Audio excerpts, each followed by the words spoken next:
Healthcare is as hot a topic as ever, and one part of the issue you probably haven't heard about involves thousands of people and millions of dollars. You haven't heard about it because the hired guns who now outnumber lawmakers 6-1 want to remain behind the scenes. But we're blowing their cover. Lizzie O'Leary has the exclusive story. Lizzie.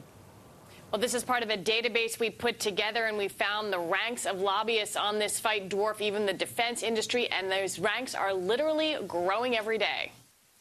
I want an answer to the question. Is the money coming? That's what you see on the front lines of the healthcare war. Here's what you don't see. An invisible army of paid lobbyists. 6 for each member of Congress. That's right, 6. Focused just on overhauling healthcare. That's 3,300 registered lobbyists, according to a Bloomberg analysis of Senate records. That dwarfs the 535 members of Congress. Whenever you have a big piece of legislation like this, it's like ringing the dinner bell for K Street.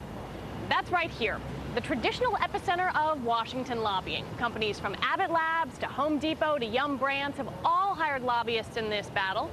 So has the American Cancer Society, the University of Miami, even Wayne County, Michigan. More than 1,500 organizations have hired lobbyists, and the ranks are growing. On average, 3 groups a day bring in a new hired gun. One reason so many special interests are spending money to bend the final bill their way. There is no longer the potential to deep six this legislation. There will be legislation passed. And so now they have shifted from that game of trying to stop the legislation to, again, trying to shape the legislation.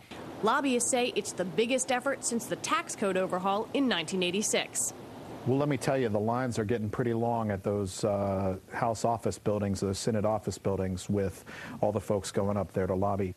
There's lobbying on all sides, but one group tops the list. Pharma.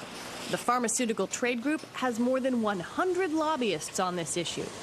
Pharma has been supportive of reform, and a spokesman says we're doing everything we can to make health reform a reality.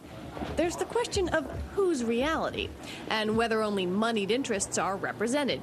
Here's one lobbyist's take. At the end of the day, I'm only as good as what I've got to say. And so I work very hard to try to get my ducks in a row, to try to understand where the public interest lies in any argument that's being made. No one knows the winning arguments just yet, but the invisible army will be on this battlefield till the end. A couple of things to keep in mind. About $263 million has been spent on lobbying on health care so far this year. That's just in the first 6 months, so there's clearly more to come. One of the biggest spenders is the Chamber of Commerce. They clocked in with $26 million spent lobbying on this. Deirdre. Lizzie, thanks so much. Lizzie O'Leary there for us from D.C.